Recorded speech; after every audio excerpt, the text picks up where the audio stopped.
ETFs are mutual funds that are designed to closely track the performance of a specific stock market index. An example of this would be SPY, spiders, or the QQQ, which is designed to track the NASDAQ 100 index. One advantage that ETFs have is that they're very low cost, typically close to 0.1% fee per year. ETFs trade in a secondary market.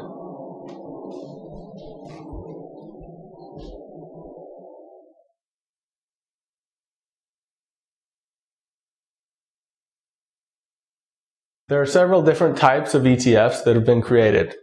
First, you have ETFs which have been created and are designed to track market indexes, such as the S&P 500. You also have ETFs that are designed to track specific investment styles, such as a value bias or a growth.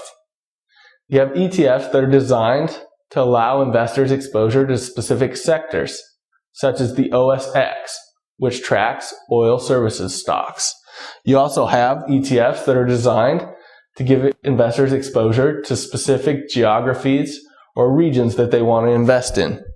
You also have ETFs that allow investors to gain exposure to different asset classes, such as bonds or commodities.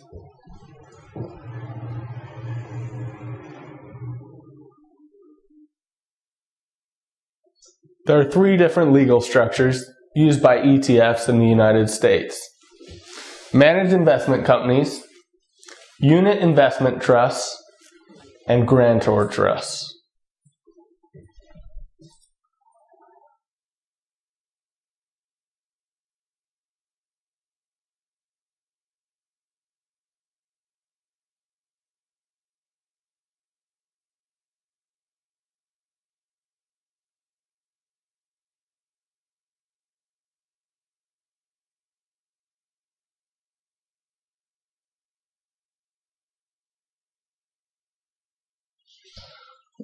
One advantage ETFs have over actively managed mutual funds is that they run much lower management fees. An actively managed fund can have a fee as much as 2% a year, while an ETF can charge as low as 10 basis points a year. Another feature of ETFs is that they trade just like closed-end funds, but they have a unique feature of being able to create and redeem their shares. This is done using authorized participants. These participants can go in and create new ETF shares by depositing with the ETF a portfolio of stocks that track the ETF index. The authorized participant then receives from the trustee new shares. The opposite is also true. They can deposit ETF shares and in return receive a basket of stocks that tracks the index. This helps the market for ETFs to be efficient.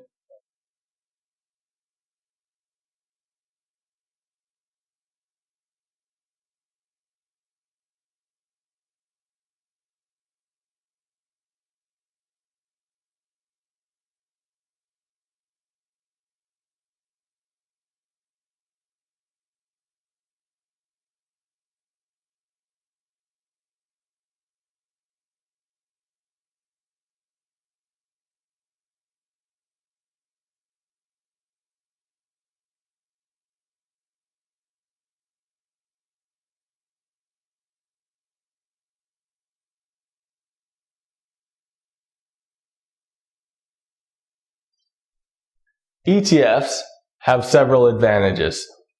The first advantage is that ETFs allow investors to invest in indices with high liquidity.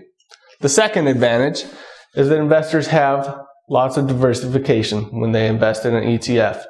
As we've talked about, there are several different types of ETFs. This allows investors to easily invest in a particular sector, geography, investment style. The fees in ETFs are low when compared to actively managed mutual funds. Another advantage is that ETFs are passive vehicles, and as such, they may have tax advantages. Investors in ETFs may see greater returns than if the money was simply held in cash or bonds, though you have to realize that you're taking on additional risk.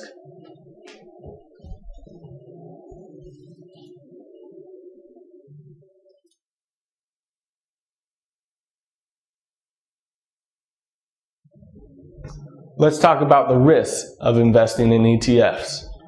ETFs in many countries are not monitored, which may lead to misrepresentations about the portfolio that they actually own. Second, just because something is an ETF doesn't mean that it has high liquidity. It may be illiquid and hard to buy and sell. Third, investors are exposed to the market risks of the underlying investment strategy or indices. Fourth, the trading price of an ETF may differ from that of its underlying NAV. Remember, ETFs trade just like closed-end funds. Fifth, some ETFs are exposed to leverage and use derivatives, which may bring on additional risk.